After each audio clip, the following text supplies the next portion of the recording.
취업준비생 A씨는 최근 모르는 돈이 입금돼 하루아침에 통장이 모두 묶이는 일을 겪었습니다. 모르는 돈 100만 4천 원이 입금이 됐더라고요. 한 3시간 정도 지나니까 계좌가 갑자기 동결되면서. 송금자가 보이스피싱을 당했다며 A씨 계좌를 신고하자 은행이 즉시 지급 정지한 겁니다. 모바일과 인터넷 뱅킹, 자동이체까지 모두 중단됐는데 A씨로서는 속수무책이었습니다. 죄송합니다만 지금 이거 고객님께서 해지하실 수 있는 건 아니고요. 다만 송금자가 신고를 취소하거나 보름 넘게 서면 신고를 접수하지 않으면 해제될 수 있습니다. 신고 취소를 미끼로 돈을 뜯어내는 통장 협박 피해자라는 점을 소명하는 것도 방법이지만 A씨 사례처럼 협박 없이 통장만 묶는 사례가 최근 늘고 있습니다. 난 아무 잘못이 없는데 내가 그냥 가만히만 있으면 좀 가해자로 몰리는 상황이 돼버리니까 좀 초조한 마음이 있죠. 전문가들은 범죄자들이 돈 세탁용 계좌를 탐색하거나 누군가 앙심을 품고 일부러 통장을 묶는 것으로 보고 있습니다. 앙심을 품고 있으니까 이제 잠그는 거죠. 그러니까 돈을 보내놓고 협박도 없고 그냥 가만히 있습니다. 최근엔 이런 통장 묶기를 대행하는 업자도 등장했습니다. 계좌 지급 정지 건수는 꾸준히 늘어나는 상황. 무고한 피해자에 대한 지급 정지 해제 요건을 완화해야 한다는 목소리가 나오지만 해법 마련이 쉽지 않습니다. 금융회사는 자체적으로 보안 역량을 강화하려는 노력보다는 정부가 제시하는 그 세세한 보안 규제만 이제 준수하려는 그런 경향을 좀 보이고 있었습니다. 자사의 환경에 맞게 보안 수준을 높이는 것이 가장 중요한 상황이라고 하겠습니다. 금융당국은 보이스피싱 피해 구제에 맞춰져 있는 현 제도를 개선하겠다고 밝혔습니다. KBS 뉴스 임주현입니다. 길거리에서 대화를 나누는 남성과 여성. 여성은 연신 팔을 흔들어대며 남성에게 무언가 따지듯 말합니다. 급기야 자리에 앉더니 머리를 감싸쥐기까지 합니다. 보이스피싱 피해를 입을 뻔한 여성을 경찰이 설득해 막은 겁니다.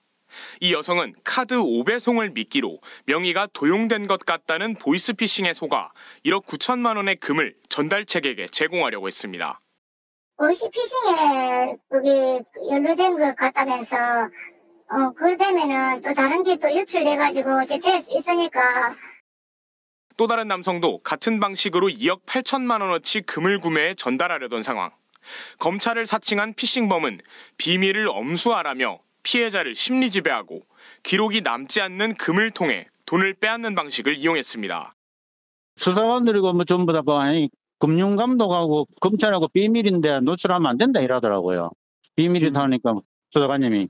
그래서 비밀 어디가 내가 경찰입니다. 지난달 10일에는 등기를 보냈는데 전달이 안 됐다며 30대 남성에게 접근해 호텔 방에서 나오지 말고 8천여만 원을 이체하라고 한 사건도 있었습니다.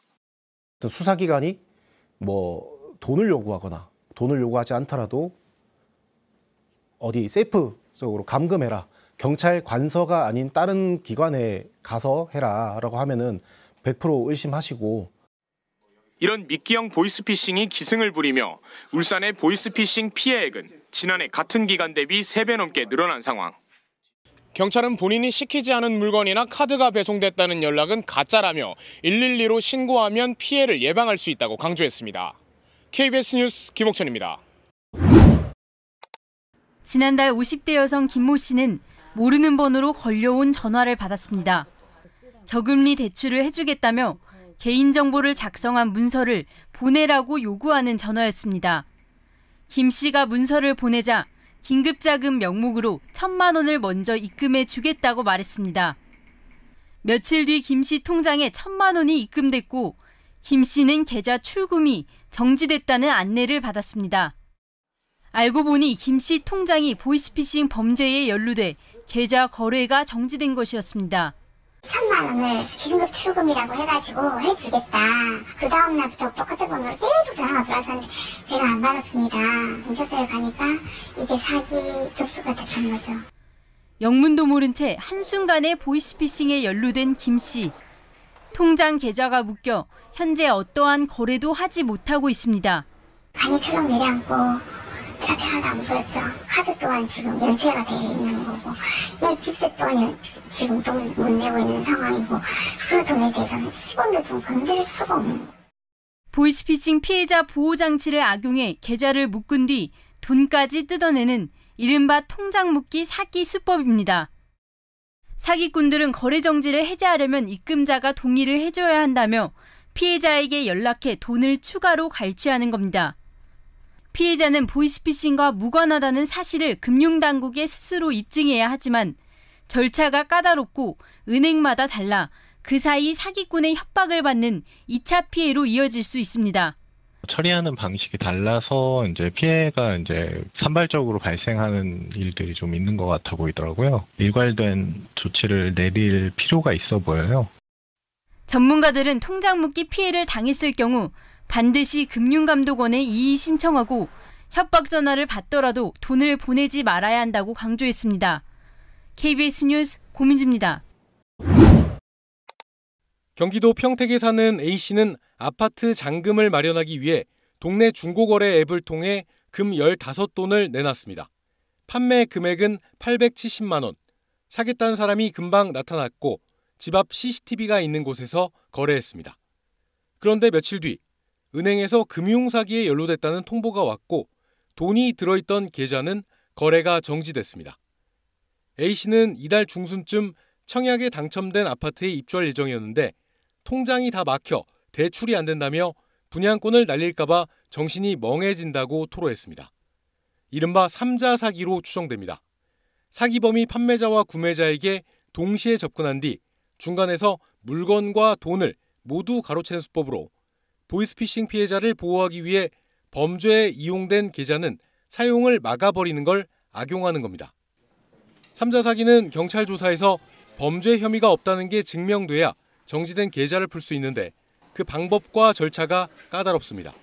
또 금융사기 피해자가 이의를 제기하면 입금된 돈을 돌려줘야 할 수도 있습니다.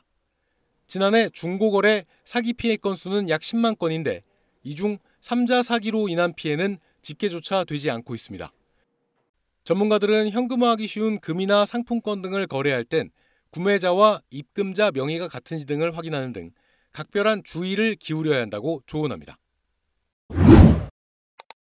보이스피싱 피해 의심 신고를 받고 경찰이 출동합니다. 여자친구가 경찰 수사관과 통화하더니 모텔에 들어가 하루 가까이 나오지 않는다는 겁니다. 20대 여성 혼자 있는 방에 은행명 등이 적힌 메모가 발견되는 등 보이스피싱 정황이 뚜렷한 상황. 핸드폰 좀 저희가 확인해봐도 될까요? 경찰관 사칭하는 사람하고 경찰관 말을 믿으려 하지 않는 여성. 오히려 몰아세우기까지 합니다.